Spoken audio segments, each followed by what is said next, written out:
It started with a simple box, tucked away in the back of Margaret's closet, covered in a fine layer of dust. She hadn't opened it in years, but the moment her fingers brushed against the lid, memories rushed in. Her late husband's letters, her children's first drawings, the scarf she wore on her honeymoon. She had promised to declutter, make space, and breathe easier. But standing there, heart pounding, she realized something no one ever talks about. Letting go isn't just about things. It's about who we were, who we are, and who we're afraid to become. What if I need it later? What if I regret this? These questions haunt so many seniors as they face the daunting task of decluttering. And the truth? Hidden struggles, unspoken, unexpected, make this process far more difficult than most realize. 1. Decluttering feels like losing pieces of yourself. Margaret sat in the middle of her living room, surrounded by piles of books, old letters, and keepsakes she hadn't touched in years. The air was thick with the scent of aged paper, a reminder of a life well lived. She had promised herself she'd start small, just one drawer, one box. But as she picked up a delicate porcelain figurine from her childhood, a wave of emotion swept over her. "This was my mother's," she whispered, tracing the fine cracks along its surface. "How can I just get rid of it?" And that's the first shocking truth about decluttering. It's never just about the stuff. Every object holds a story, a piece of history that feels impossible to part with. For many seniors, decluttering isn't just about organization. It's about identity. Margaret hesitated, staring at the pile in front of her. Who am I without these things? Would she still feel like herself if she let go of the dress she wore to her son's wedding or the postcards her late husband sent from his travels? The fear wasn't about decluttering itself. It was about losing the tangible proof of a life well lived. So how do you move forward when every item tugs at your heartstrings? Start by reframing the process. Instead of asking, "Should I keep this?" ask, "What do I want my home and my life to reflect today?" Margaret found peace in the idea of curating her space rather than erasing her past. She kept her mother's figurine, but placed it in a spot where she could truly appreciate it, rather than buried in a forgotten box. She took photos of her most sentimental items before letting go, creating a memory album she could revisit anytime. Letting go doesn't mean forgetting. It means making room for clarity, peace, and the next chapter of your life. 2. The just in case. Mentality is harder to let go of than the stuff itself. Margaret's closet was filled with clothes she hadn't worn in years. There were coats for brutal winters she no longer experienced, stacks of linens for guests who never visited, and shoes still in their boxes, waiting for an occasion that never seemed to come. "I might need it someday," she muttered, running her fingers over a barely worn cashmere sweater. And there it was, the second shocking truth. Decluttering is hard, not because of what we see in front of us, but because of the endless possibilities we attach to them. What if I need this later? What if I regret giving it away?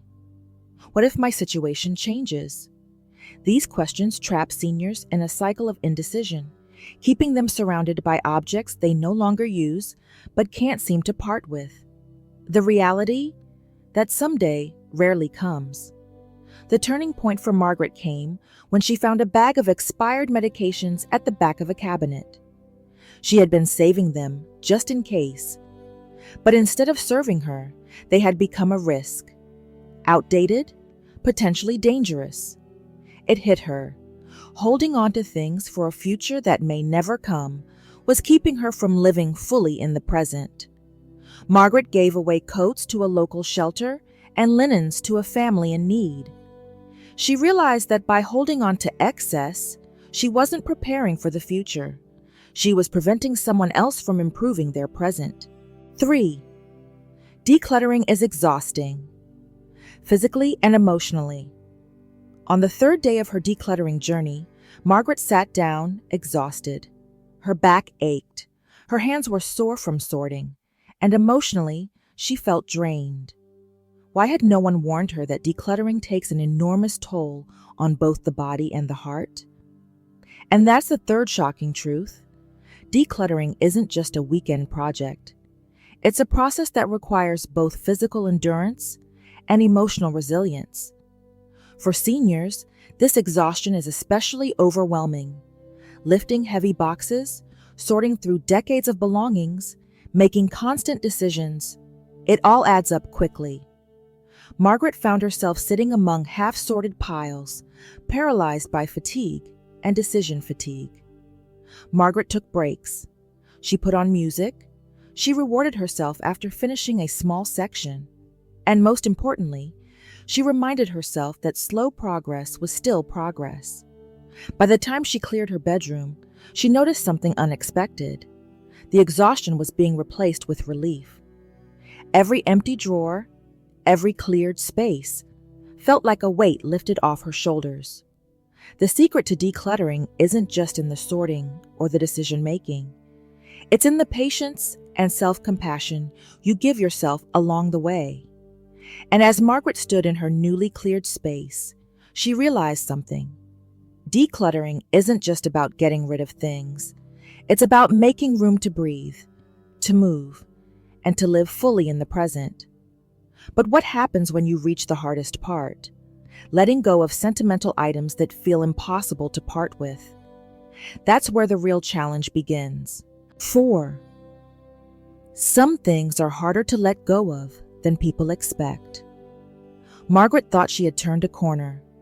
She had cleared her bedroom, giving away unused items, and even started feeling the lightness that decluttering promised. But then she opened the box. Inside, neatly stacked, were letters from her late husband, birthday cards from her children, the dress she wore the night she got engaged. And suddenly, the progress she had made felt insignificant. Here's the fourth shocking truth. It's not the sheer amount of stuff that makes decluttering difficult. It's the emotions wrapped around the things that matter most. Most advice about decluttering is practical. If you haven't used it in a year, toss it. But what about the things you'll never use but can't bear to part with? Margaret picked up a delicate bracelet, one she hadn't worn in decades. It had belonged to her mother. She could still hear her voice when she closed her eyes. How could she possibly give it away? This is where decluttering gets personal. It's not just about making space. It's about honoring memories without being weighed down by them. Margaret decided to keep the letters but limit herself to just one box.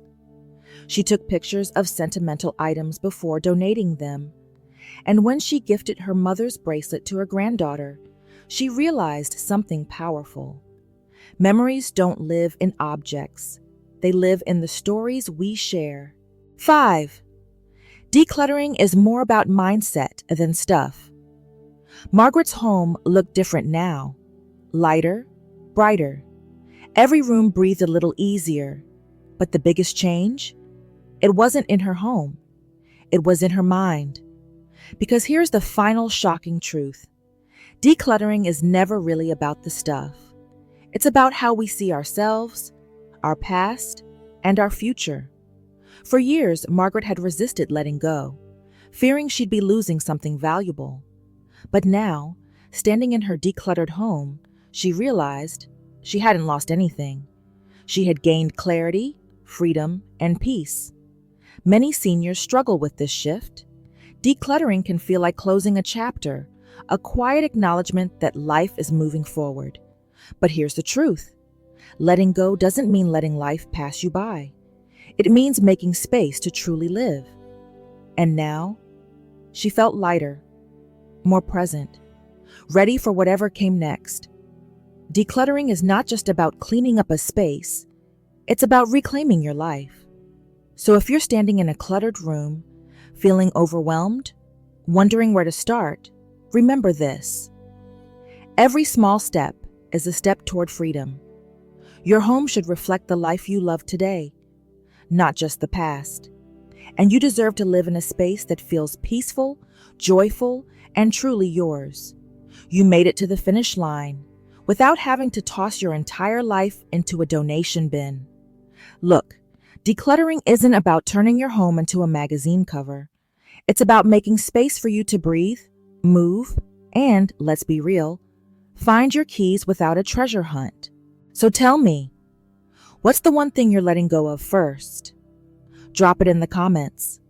I'll be cheering you on from my gloriously decluttered chair, which, trust me, was once buried under just-in-case junk. Now go on, reclaim your space. You've got this.